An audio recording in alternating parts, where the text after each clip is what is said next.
B đấy. Khu B. Đánh B đấy.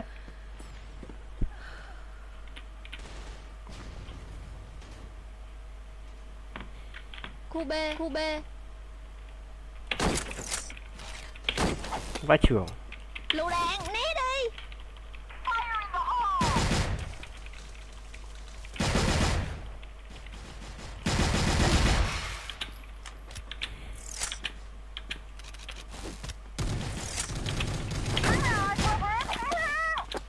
Khói nè.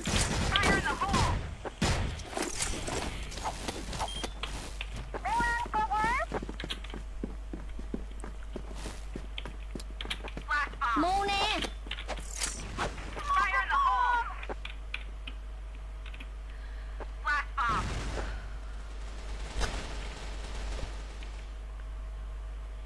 Này ngon, ghép toàn tim ngon.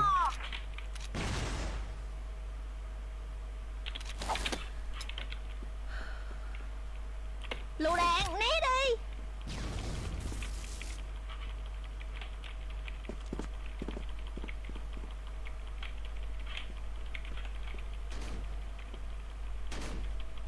Hồi sinh nó.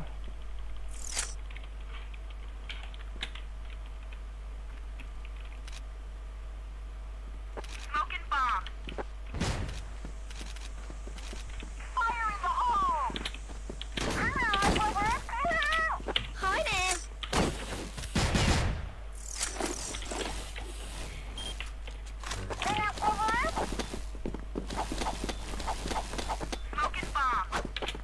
Mu nè.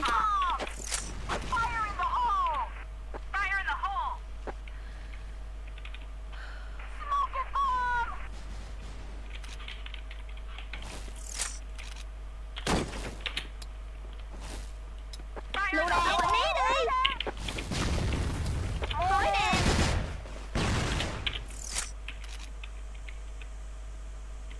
Khói nè.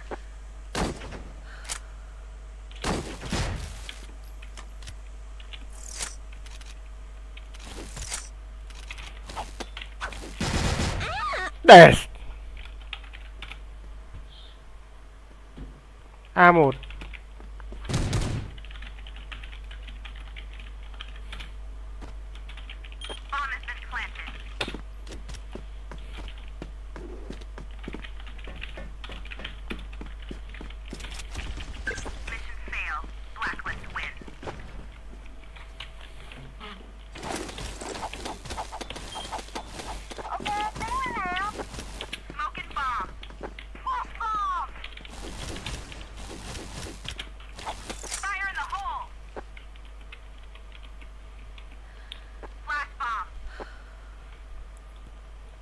Lại được ông này nữa, ông này lại ép cuối A tiếp.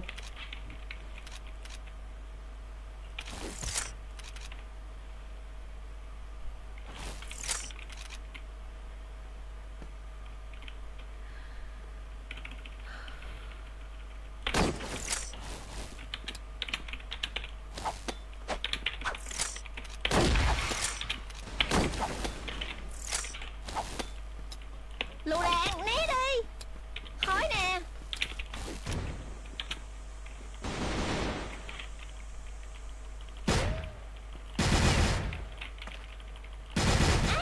Ui, vãi lìn, hồi sinh nó.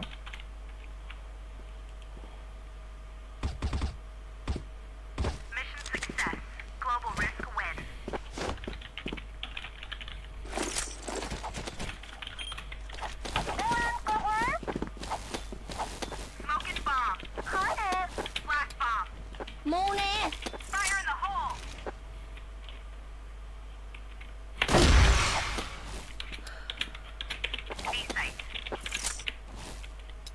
Lựu đạn, né đi. Khói nè.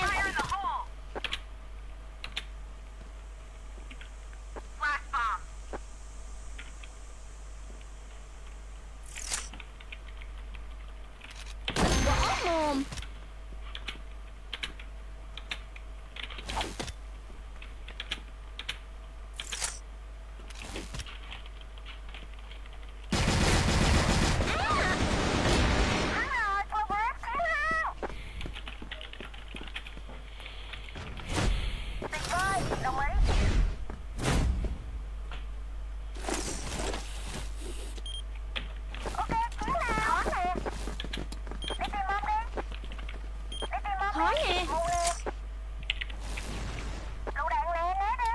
Mu nè.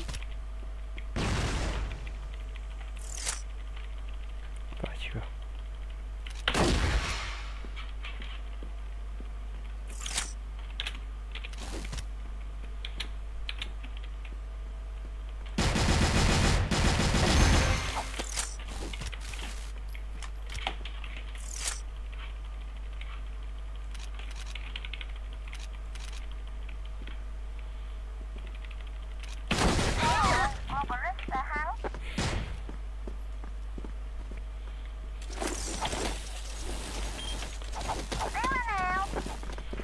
Đường bên quả này khó rồi đấy.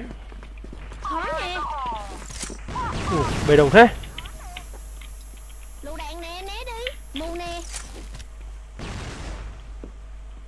Lựu đạn nè, né đi.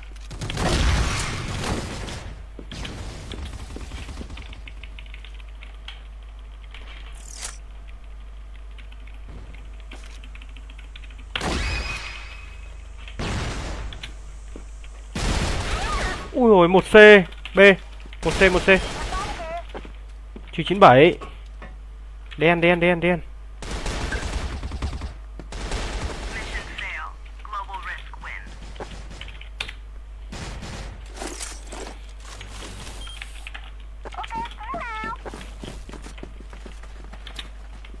Khó nè. Giữ vị trí. Mu nè.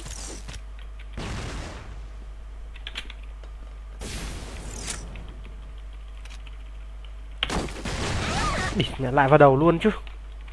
Hotel 2, Hotel 2.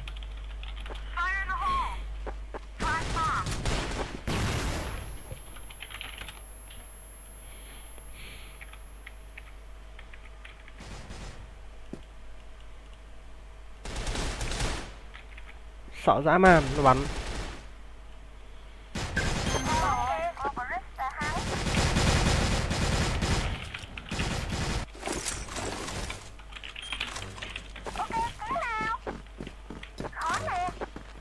Khó nè.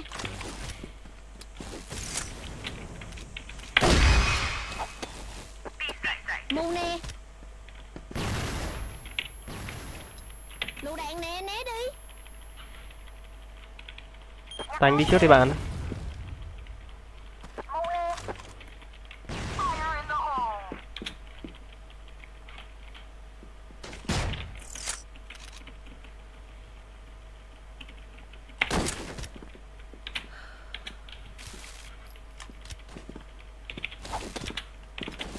Hay. Tốt.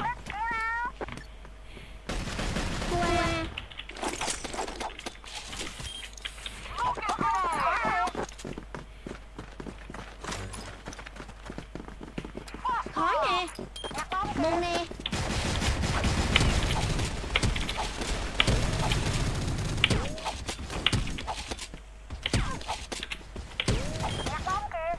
Lựu đạn nè, né đi.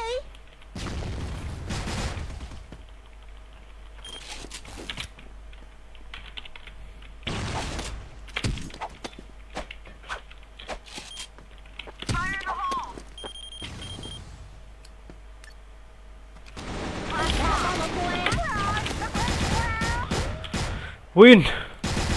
Quá đỉnh.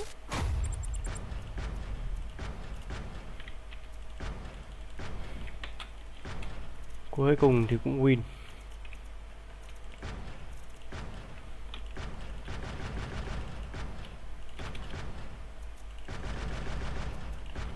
À được, ngon này, phòng ngon luôn này. Đẳng cấp luôn này.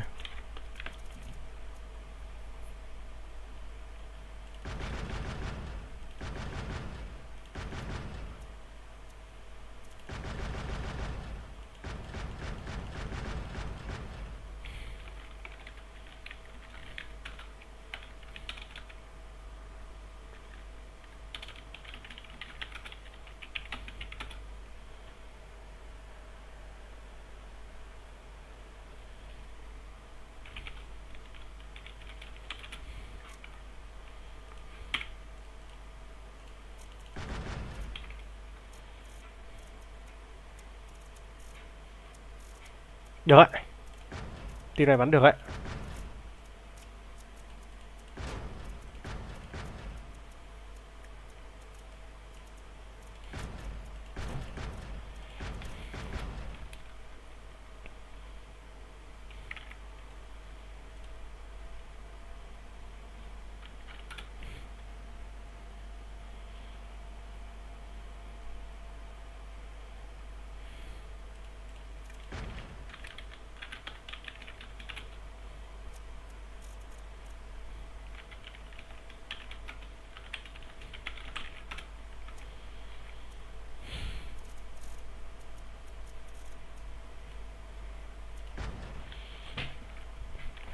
Bắn 88 nhá anh em.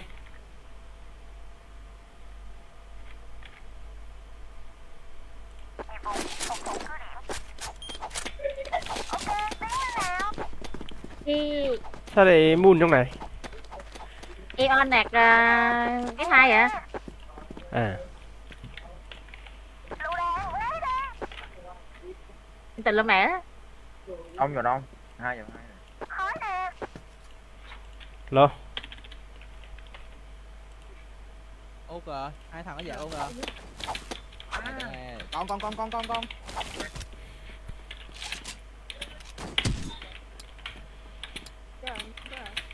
Giúp B một. Còn một rào một Một rau Giúp dốc B. bê. hẻm Ê, lên rào hả rào Khói Giúp nè. B. Nghe rồi nha. Không nghe chưa nghe. Rồi giúp B, thằng này giúp B nhà nó. Nó bơi lỗ chó nhìn rồi. rào á, nhìn rào á, nhìn cách rào á. Yếu rồi. Mông ngoan. Bên thơ. Cái gì vậy? Nhãn được trời.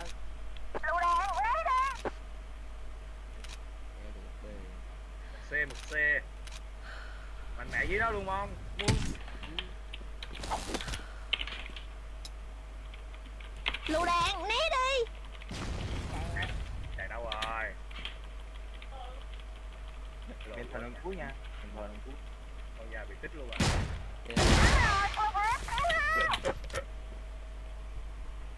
Khổ vãi.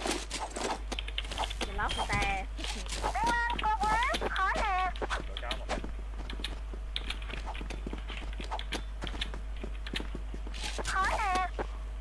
Cẩn thận, sau lưng. Mà cầu bán một miếng gần. Ok, tớ sao rào kìa. Một miếng nước. Lựu đạn, né đi. rào lên ba Khói nè. Ba. Em bay có số 4, ra mất gần. Mua nè. Bỏ bơi đi, bay hết rồi. lái ghế C4 em mất gần rồi. Còn một thằng mất gần nữa. Ghê. Quá bình thường. Rồi ba Long Ma lần cuối nha. 14 miếng gần á. Cũng tạm được. Rồi. Này coi ra. Ô trên nhà trên đường nhau trên đường một. Hồi trên bên này anh ơi. Huy nó vào cái cọc đó. B. Nhân chứ nhỉ.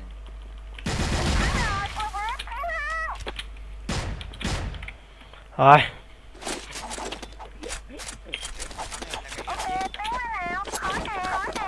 Nãy người ta kêu qua.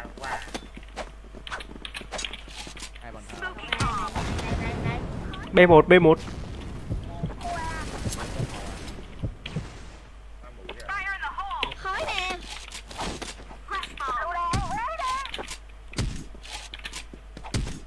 Một tán gái luôn. Giống bơi Lựu cầu thì đạn, né đi. Hiểu rồi đó. Giữ nước đem. đủ mấy cái nước còn một. Chơi chung nó. Như nước dễ lên cầu. Một đứa gần này. Kìa đi anh đúng rồi. Long Ma. Mới gần chết. Long Ma 2. Mù quá. long ma qua rồi Mặt nó mù. Hai Long. Qua rồi, qua một rồi. Con chết rồi. Ok.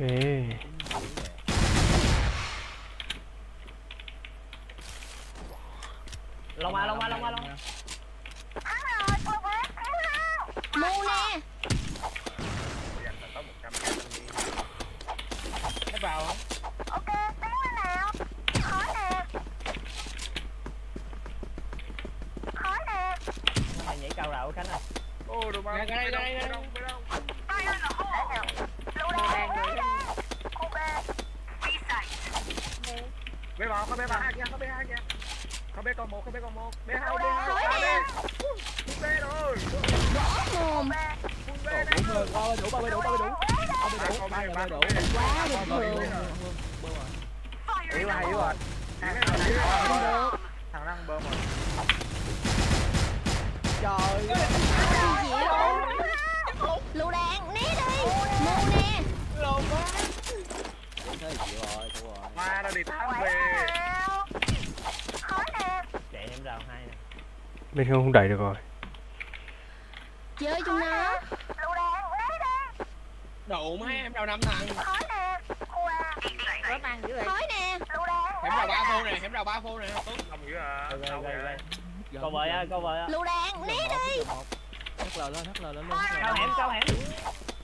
Một cầu B. Mù nè. Long ba luôn rồi. Long ba một thôi. Chưa 4 hành lang nè. Ra nha. Rõ mồm. Ôi, ca lên. Gao. Chết. Cái 4 kìa. 4 đâu mất nào luôn. Một thằng S QM từ 5 Thật tên mình kìa. Thật tên mình kìa. Dạ. Tên mình.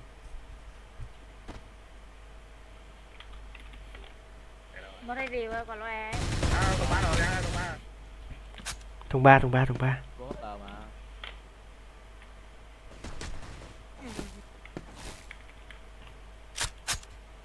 Lâu lắm mới được bắn 88 nhỉ. Giờ tìm phòng 88 khó thật. Chạy nữa.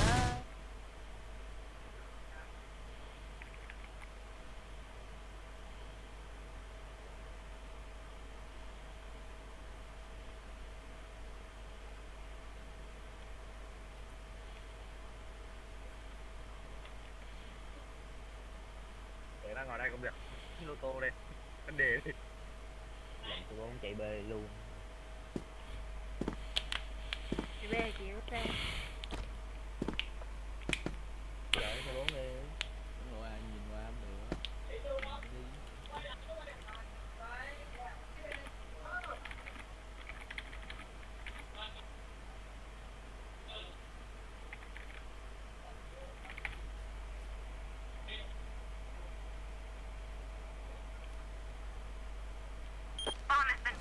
Ủa. Anh đánh đè trúng mẹ rồi.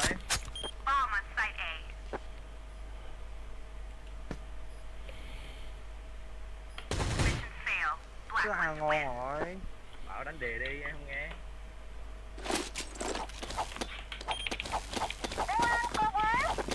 Khói nè. Fire in the hole. Khói nè.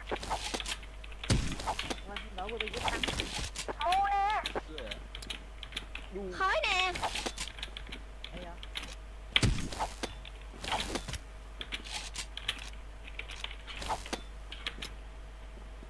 Lựu đạn, né đi. Cao đào. Tuôn chặt cọc. Lựu đạn, né đi. Còn HL. Lựu đạn, né đi. Đào một Một mới gần. HL được 40. Một mới gần nha. Mới gần. Mù nè. HL lên kìa, HL lên. Gà Long A kìa. Một miếng nước. Mới gần vậy mới xa rồi. Quá bình thường. Chết. Đào. Rồi, Long A kìa. Ôi bể đầu luôn. Buôn bắn nó yếu rồi. Long A thôi à. Đứng nào đục. Nó rào ơi. Bảo bạn chứ. Misa. Khói nè. Đi gánh rồi. Lựu đạn, né đi. Rào còn kìa. Tiếc lắm đây này, thanh niên này tiếc lắm cái này. Hẻm rào vẫn còn một. Quá bình thường. HL chết. Khói nè. Team, hold position. Nước Lựu đạn né đi. từ 90. Đầu nước B đầu site. chạy về cú B sao á. Một rồi một máu.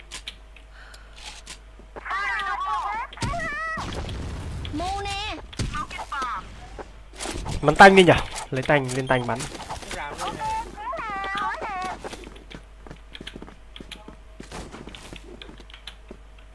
Đi hoài trà hoài. Fire in the hole. Fire in the hole. Bê đông bê đông bê đông bê đông. B này B này. Fire in the hole. Đào hai đào hai đào Lựu đạn né đi. hai đầu hai Hỏi nè. Còn rào còn một. Thằng đó chừng 150 rồi đó. không mở Ô nó ném bom nó lại chạy A hay sao ấy? không rào rồi nha. Rào nhá.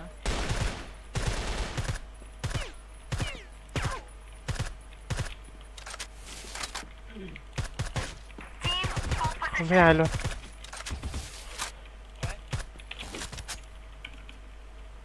mít gần một Câu câu nước. Mà nhảm sọ nó không được. hai lan Còn một anh còn một bắt lên nữa mà. Một mũi tròn một hành lang. Gầm từ 30 từ 33 gầm. Chưa 24 nữa.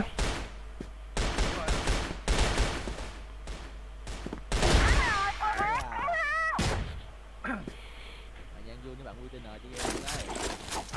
Chạy người ta đây. Ok, thế nào? Người ta vô gì rồi, người ta bắt vị trí thôi chứ. Smoking bomb. Ý thức trách nhiệm với cuộc đời. Fire in the hole. Bê đông. Bê đông thì chạy Bơi, đi. bơi. Chiến Không, hai mà rồi, bích gần, hai ra bích nữa. gần. Hết sức à. Một thôi. Hỏi nè. Ra bích gần một ấy. Ta giết hai. đầu ca nha Nó là giữ vị trí chứ lỡ vô. Lựu đạn né đi. Bên kia thôi. Cái này là em rồi. Long A lên 1 2. Flash bomb. Mới gần kìa. Võ mồm. Mít gần 955. Chết. Câu nước một. Long A2. trong rào Rồi Long 1 rào 1. Rào 1. lông lui về Long đi Long rào là à. rào 2 đủ ấy. Anh Giang nó giết một Long mà chứ không một Long nữa. Còn một Long nữa với thêm một hàng xịt rào. Nó lui rồi. Thấy không? Để nhà mà nó kia nhà mà. Nó về đấy.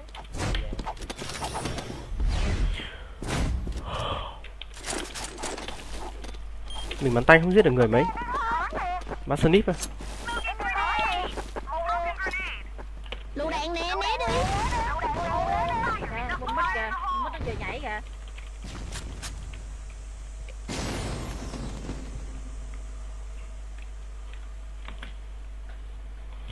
còn anh hai thằng Excellent.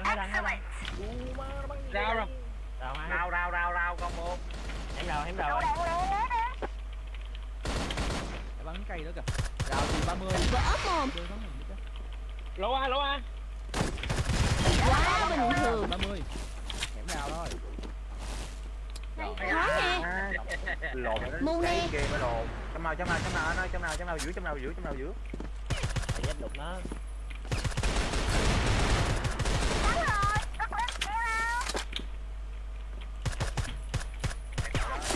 Rồi gì nữa.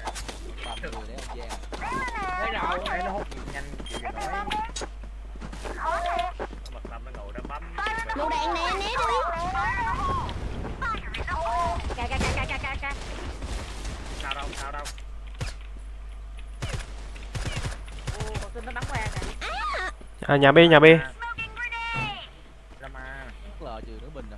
Đâu ca trừ bình. nó cô kìa Trừ 60 rồi, đâu ca 60 rồi. một có trong khối cậu B sao á Một thằng cá. A còn 1 trừ 60 nhá. Hai thằng. Ai nó body trừ 93. Nhưng mà 160 193 đấy. lúc gần nữa À còn mua nè, nói gì. Không lo được.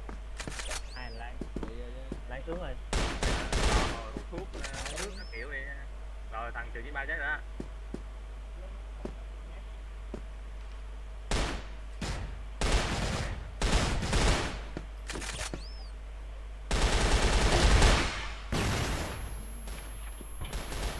Nó luôn mua trục đó. Chơi một cừ. Rồi 2C là cái gì?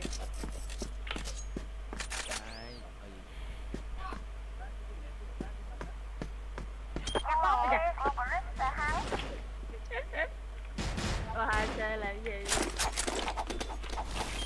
Đúng rồi. Ao á, đi lại. Lên thẳng HL luôn nè. Ê, mình nướng một kìa, mình nướng một kìa. Lựu đạn nè, né đi. Mừng nè. Đầu đông quá, đầu đông quá. Đứng đó lâu. Từ cho thằng bom em. Hai thằng. Ê, B2 B2. với lỗ A snip, với lỗ A snip. Rồi. Mua đông á. Ma hai. Từ mua. Một người sinh nữa. Có đi vòng cầm tử. Lô ha. Còn thằng ba kìa. Đầu ca. Từ bông đi loa. Nhảy gầm rồi. HL rồi không lên. Đủ má. Anh chết mọi người. Anh lùn người ta móc người ta giết hết rồi. Rồi mua đông ca một con mít. Đủ quả ác nha. Này không có đi cầu rồi.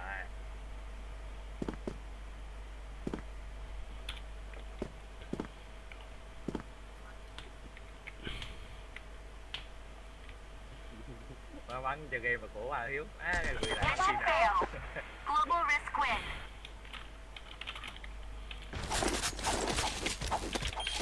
Ra đấy.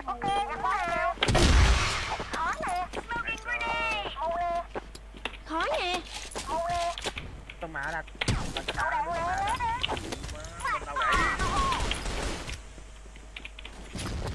Mừng nè.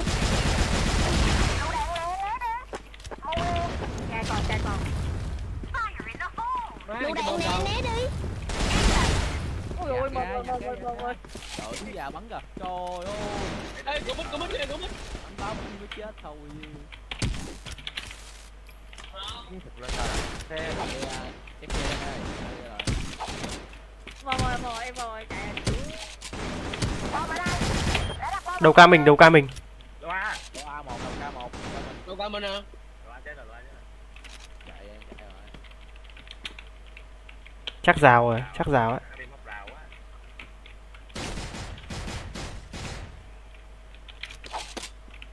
Tính ra đi tính. Ê, Long A lên. Tới rồi. Long A. Thử đấm đầu. Tức là giết thằng đó là ngon rồi, để đen chết mới giết được. Tân bắn 4 viên snip, không bắn 4 viên. Hai lột. Rồi bắn 3 viên, thuộc 2 viên. Còn đó 2 anh em chết đi là vừa rồi. Mà tiếng mẹ danh tiếng ăn mẹ nó đi. Hí, được mắm này ngon rồi. Không bắn 3 viên luôn. Bắn 46 nha anh em. Lâu lắm không bắn 46. Ồ, lại phải ca vip à? Cái map này à? Chậm cho tôi mà độ má bắn viên nào chết viên đó mà là gì nói. Ồ. Rồi nhưng mà kiểu mà bật tâm với ná phát nào không trúng thì thôi chứ đủ má đi đấu chuyên nghiệp mẹ rồi. Ok.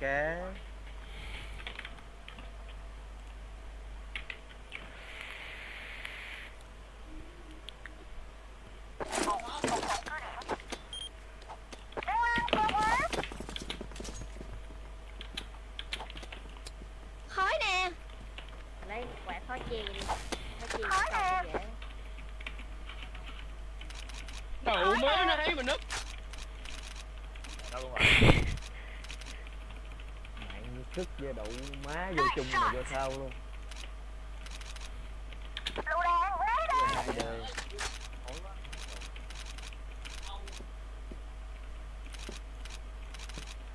Khó chê gì? Mu nè. Kind of booted you out the door. Why is she great? Because in the last couple of years, she's came around and started being a great grandma. Yeah, I guess, but Nevertheless, I mean, now it's easy to Well, love you know, you. I You're was hesitant. successful. I was hesitant at first, you know, because so much stuff we've been through, and you know, the whole tornado of the relationship with Janine, you know, killed a lot of stuff with my family, and Right. you know, but I think you have to, if long as you know your parents are willing to make the effort and. But why did your family abandon you when you were going through all your hard times with Janine? I mean, why would they turn on you? Why wouldn't they support you? I don't get it. Well, that didn't start with Janine. That started when I was like 5. And I was done with my family when I was 15. You know, I bolted and went on my own. And Did you gave go them into therapy years later? Because I mean, when your family isn't therapy? I'm being serious. I went You to don't court-ordered therapy one time when I was like 14 after I got out of jail. Yeah. And I threw a chair through the window. you had some anger, huh? Yeah, that's the only time I've ever went. So. But why would therapy make you angry? In other words, you've got to be pissed off at your parents for doing this to you. I mean, that's a tough thing when you're 15. I spent a lot of years being pissed and angry. Right. And I think a lot of the stuff I did, like stealing cars and getting in trouble, was kind of lashing out. Right. But you know, now I kind of understand it, you know, and I think, you know, you see, you know, someone with some fame and stuff, you think, you know, it's like a Lindsay Lohan situation and her folks or whatever. But, you know, my parents were like, only, you know, speaking like my dad and my sister, you know, they were gone like long before that. They had like tried to steal from me like when I was like 19, you know, so. The old man, has he tried to get in touch with you recently since, you know, you're married to Sandra Bullock, you got a successful television show, you know, the whole thing? I don't know. I've never heard from him. Never? So, no. Do you know if he's alive? Well, you got to respect him for that. Do you know? Yeah, I do respect him for that. Do you know if he's alive? Yeah, he's alive, I'm pretty sure. How do you know that? Because I haven't been sent a funeral bill yet. Right. Funny how that works. Yeah. Now, Jesse James is going to be on Jesse James is a Dead Man. Now, what does that mean, Jesse James is a dead man? Well, we started, you know, Monster Garage ended like in 2005. Right. Fred, you must be a big Monster Garage guy, right? I'm a big fan of Jesse's, too. I thought he was like, and I think I wish he had punched that guy on The Apprentice who was asking him those, who's that guy? That Piers Morgan? Piers, yeah, the teabag dude. I don't watch that show. What happened with Piers Morgan? They were just kind of being dicks and like him and Donald Trump are like trying to press me to bring Sandy onto that show. You're not going to do that. Yeah, it was and you know something? The lamest excuse that Donald could give to fire him is because he wouldn't bring, you know, Sandra on the show. And I'm like, that's the dumbest excuse I've ever heard in my life. Well, I mean, you were on the show. Doesn't mean Sandra Bullock's going to be on the show, right? I mean, it doesn't mean you come in a package. I didn't yell at you for not bringing her today, right? No. No, you that's absurd. You were kicked off The Apprentice because you didn't bring Sandra Bullock on? Well, I remember what Donald said. He said, well, you didn't bring her on for the big charity thing. Yeah. And so I don't see you bringing her on in the next couple of weeks, so you're fired. Yeah, they kind of made themselves look like assholes, but that's not hard for them. So, Fred, you're a big fan of those bikes? I'm a big fan of chopper building as an art form. I think he's one of the leaders in that field. What bike do you ride? Let's see if Jesse has any respect for you. He's not going to know. It doesn't care because I'm not a chopper rider. I ride a Triumph. Nice. I'm not a hog guy. I'm too big for Triumphs. I look like an oaf on it. So what the idea of a personalized chopper is? In other words, you build it's a one of a kind. It's like if you went and had a tailor-made suit, right, to fit you. You know, we kind of tailor-make bikes for customers. You know, they'll come. Like we built one for Shaq. You know, and he's 7'3". Well, he would need one. Yeah, is a guy like me a pussy because I don't ride a motorcycle? I'm afraid I'd hurt my leg or something like that, or roll off and get killed. You know what I mean? I actually have fear. Well, you know what? I've built a lot of bikes for guys like you. Yeah. Jesse, did they make them with training wheels? Yeah, you build a I'll admit it. I'm afraid. Let me ask you about motorcycle But riding. I've seen guys like you that have come in the shop, and I'm like, oh man, who's this motherfucker coming in here? You know, like they got like a shiny Rolex and driving a BMW, and then I'll build them a bike. Yeah. I'll build them a bike, and it's kind of like it makes their personality come out of like who they really want to be, and like all of a sudden they got, you know, they're growing a little beard. And like, in other words, you would say I'd be less feminine if I had a bike. I think you know I could see you riding a bike. You could. Yeah. I'll tell you my fear of riding a bike. I know a lot of guys who ride bikes, and they always have a story of an accident. And the ones that survive either have brain damage, or I have one friend who is a big bike rider. He has pins in his legs, and this guy's a real, I got pins in my legs. No kidding, from falling off a bike. Bikes, race cars, stuff like that. Do you do hardcore stunts, right? What is this? Jesse's stunts on the show include riding a nitromethane-fueled motorcycle at 200 miles an hour. Good Lord. Yeah. What, are you like Johnny Knoxville? Do you have the death wish as well? No, I think this stuff that we're doing on the show is more challenges and stuff that's mentally and physically demanding. I think Jackass is great. I love that show, and I love Nitro Circus. Right. But it's more buffoonery of like hurling yourself off to something and stuff that's over in a split second. I want stuff that's going to be like, okay, I have to train for months to get ready to do this, and a nitromethane-fueled motorcycle at 200 miles an hour, riding a motorcycle in minus 60-degree temperatures in the Arctic and leading the police on a high-speed chase. Are you insane? I mean, seriously, do you think you're crazy? No, man, I'm lucky. But doesn't even sound like fun, riding in the Arctic. If I'm living the life you're living, you're successful. You've worked out all your issues with your parents. You're married to Sandra Bullock, one of the most successful actresses in Hollywood, and beautiful. You got great kids. I mean, what are you doing? You're going to risk your life doing this stuff? Hey, man, life's only a one-lap race. Is that true? We only get one lap. And so you could either just sit here and talk about stuff all the time, or you could build a bike and put your chick on it and go ride. And I think it's Am I a mama's boy because I don't do this? You know what? I think it's great that you're scared of it, because that means you'll love it that much more when you actually do it. Well, I think I'll love it more when you do it. When you get over your fear and you jump on a bike and you take your chick up to like, New Hampshire or wherever. I mean, you live in the best riding place in the planet. Right. And put your chick on it and you get it and you kind of squint your eyes and you could feel the sun on your skin and like. There's no better feeling to you. Ed, you would love it. I can tell your personality because I've built bikes for guys like you. Guys like me? All of a sudden, yeah. Like, he'd come in he'd kick over the trash can and like, yeah. I would come to life. Look, motherfuckers, we need to get some shit straight around here. Watching American Idol? Yeah. I like American Idol. You watch it too, right? I've watched every episode. Do you vote? Did you vote? I voted last night. If you don't vote, then you can't complain about who your idol is.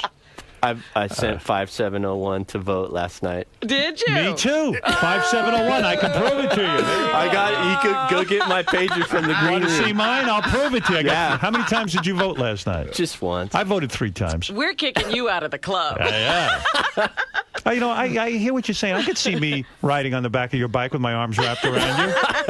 You know what I mean? And my hair blowing in the wind. All snuggled I up. can see it. It might be kind of romantic. With his little thong hanging out of the back of his He'll pants. have the girl helmet on. Dave, you're on the air. You're on with Jesse James. The big show is Jesse James is a dead man. Evidently, he's going to do things on there that only real men like myself can dream of. You're a Superman. Do you ever think you would get off the couch and ride a motorcycle? No, I am too afraid. I'm too much. We'll hook up. I'll make him do it. Yeah, we'll leave him stranded somewhere, and the only way he's going to get back is to get on a bike and ride home. Maybe if you throw that wife of yours on the back of my bike, I might take a spin. I don't know. Let's go to Dave. Dave, you're on with Jesse James. Hey, Howard. How are you doing? All right. Good. Hey, Jesse. How are you? What's up, man?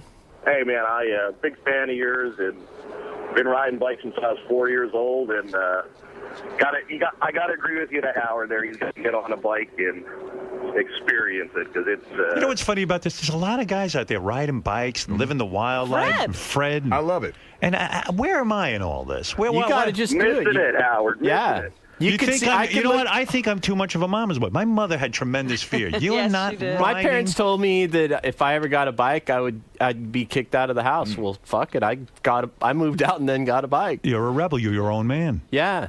But do you ever think of confronting your fears?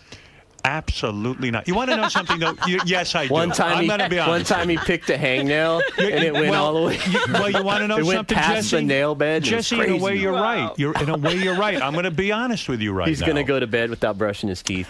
I am so full of fear. Jesse, I am so full of fear that, do you know, when I first started to run, I run. That's my exercise. And when I start to run, I would hear my mother's voice in my head saying, you can't run in the rain. You'll get cold, you'll get sick, and you'll die. This guy's laughing. And Jesse, as you took up motorcycles and riding at 200 miles an hour, what I did was I ran in the rain. And Jesse, I consider this crazy style. Yeah. And you think I'm joking? Were you wearing dolphin shorts? I considered myself a rebel at that point. Now, mind you, I was 40 years old, and I thought, wow, look at me, I'm running in the rain. I don't care. F you, Ma. If I get an F you. How serious? Hey, Jesse. How serious are you about it? You want to know something, Jesse? When you come to a stoplight, do you keep running in place? I do. You know what, Jesse? I'll tell you what. Here's my analogy to you. I kind of feel that, in a way, my radio show and what I did with my life was my